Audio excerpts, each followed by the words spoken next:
Der er vist noget galt her. Hvor er I mange? Lukas? Hej. Kigger du lige ind et øjeblik? Hvad er det for noget? Hvad er det, der er sket? Ja, det kan jeg ikke sige.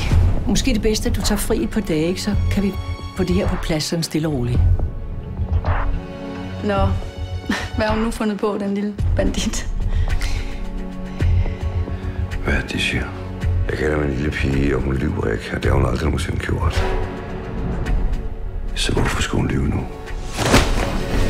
Sindssygt eller hvad? Hvis du har rørt min lille datter, så får du en kugle lige i panden.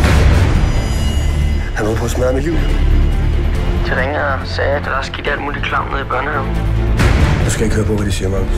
Det er min bedste vens datter, det ved du godt, ikke? Jeg tog på børnene, Lukas. Det har jeg altid gjort.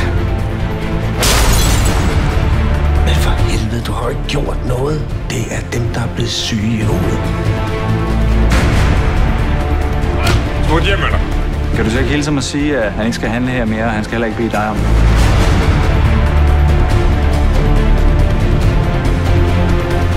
Vil du sige noget til mig? Hold op, Lukas! Hele byen står og hører på dig, mand!